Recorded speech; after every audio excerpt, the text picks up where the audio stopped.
नमस्कार। मैं कौन हूं? सोचिए जरा, ये सिर्फ एक सवाल नहीं है, बल्कि शायद इंसानियत की सबसे गहरी, सबसे पुरानी खोज है। आज हम इसी सवाल का जवाब ढूंढने की कोशिश करेंगे भगवद गीता के हजारों साल पुराने ज्ञान में। तो चलिए आत्मखोज के इस सफर पर आगे बढ़ते हैं। तो कहानी की शुरुआत होती है कुरुक्षेत्र के युद्ध मैदान से। यहाँ एक महान योद्धा अर्जुन अपने ही परिवार के खिलाफ हथियार उठाने की सोच से ही पूरी तरह से टूट जाते हैं, और उनका ये जो गहरा संकट है ना, वही उनके सारथी और गुरु भगवान कृष्ण के साथ एक ऐसे संवाद को जन्म देता है जो आज भी उतना ही रेलेवेंट है। अब अर्जुन का ये सवाल सिर्फ उनका नहीं था। सच पूछिए तो ये हम सबका सवाल है, जो जिंदगी में कभी ना कभी हमारे मन में जरूर उठता है। ये जो शरीर है, ये क्या है? और इसके अंदर जो मैं है, जो इसे जानता है, वो कौन है? ये सवाल हमारे वजूद के बिल्कुल कोर तक पहुंचने की एक कोशिश है।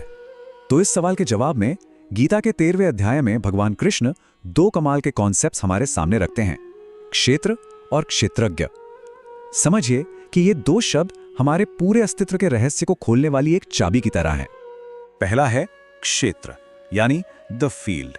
अब ये सिर्फ हमारा फिजिकल बॉडी नहीं है, नहीं, बल्कि हमारा मन, हमारी सोच, हमारी भावनाएं, हमारा ईगो, सब कुछ इसी का हिस्सा है। इन शॉर्ट, हर वो चीज जिसे हम मेरा कहते हैं या अनुभव करते हैं, वो क्षेत्र है। और फिर आता है क्षेत्रज्ञ, यानी the knower of the field. ये है हमारी असली चेतना, हमारी आत्मा, वो साइलेंट विटनेस जो हमारे शरीर और मन में चल रहे हर नाटक को बस देखता है, बिना किसी असर के, जो कभी नहीं बदलता। देखिए, इन दोनों के बीच का जो फर्क है ना, उसे समझना ही तो असली खेल है। एक तरफ है हमारा शरीर और मन, जो रेत के महल जैसा है, बनता है, बिगड़ता है, मिट जाता है। और दूसरी तरफ है हमारी चेतना, बिल्कुल एक हीरे की तरह, पक्की, चमकदार, जो कभी खत्म नहीं होती। असली चुनौती बस इन दोनों को अलग अलग पहचानने की है। इसे एक और तरह से समझते हैं। सोचिए, हमारा शरीर एक खेत है और हम हैं किसान। तो हम इसमें जैसे भी विचार, जैसे भी कर्मों के बीज डालेंगे, बिल्कुल वैसी ही फसल हमें अपनी जिंदगी में काटनी पड़ेगी। सीधी सी बात है ना? अच्छा, ये तो हुई हजारों साल पुराने ज्ञान की बात। लेकिन अब कहानी में आने वाला है एक जबरदस्त ट्विस्ट। क्या होगा अगर कोई कहे कि आज की मॉडर्न फिजिक्स भी कुछ ऐसी ही बातें कर रही है? हाँ, सुनने में थोड़ा अजीब लगेगा, लेकिन अब हम गीता का ज्ञान से सीधे एक जंप लेते हैं और पहुंचते हैं मैरीलैंड यूनिवर्सिटी के एक इलेक्ट्रिकल इंजीनियर के पास। हाँ, एक engineer, doctor Robert W Newcomb. उन्होंने एक ऐसी थ्योरी दी जो विज्ञान और अध्यात्म के बीच की दूरी को कम करती है। इस थ्योरी का नाम है साइकिक फील्ड थ्योरी। अब ये है क्या?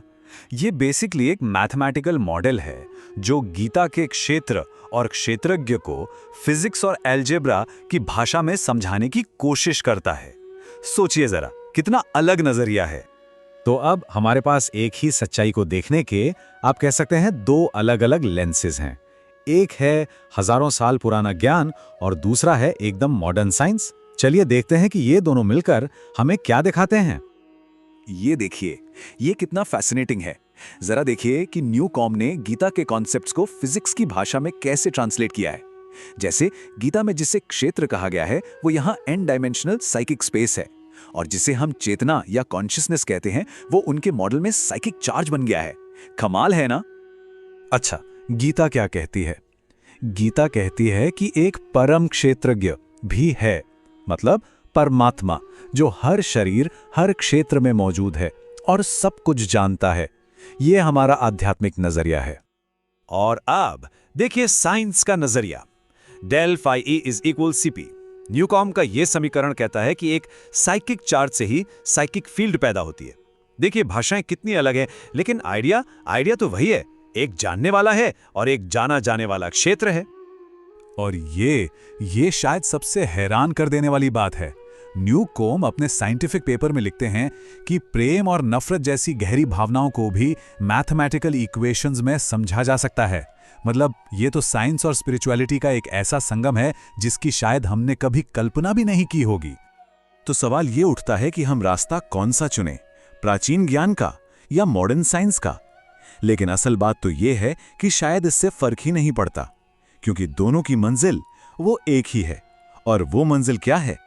मंजिल बस ये है, ये एहसास करना कि हम ये बदलते हुए शरीर या ये चंचल मन नहीं है। नहीं, हम वो हैं जो इन सबको देख रहा है, वो अविनाही चेतना। क्षेत्र को क्षेत्रज्ञ से अलग जान लेना, यही असली आजादी है, यही मुक्ति है। गीता में इसके लिए एक बहुत ही खूबसूरत मिसाल दी गई है। कहा गया है कि जैसे एक ही सूरज पूरे ब्रह्मांड को अपनी रोशनी से जगमगा देता है, ठीक वैसे ही हमारे अंदर की वो एक आत्मा हमारे पूरे शरीर, मन, बुद्धि सबको चेतना से रोशन करती है। आखिर में ये पूरी की पूरी खोज अपने क्यों को खोजने के बारे में ही तो है। जैसा मार्क ट्वेन ने कहा था, आपकी जिंदगी में 2 दिन सबसे जरूरी हैं। एक जब आप पैदा हुए, और दूसरा जब आपको पता चला कि आप क्यों पैदा हुए। और खुद को जानना ही उस क्यों को खोजने का पहला कदम है।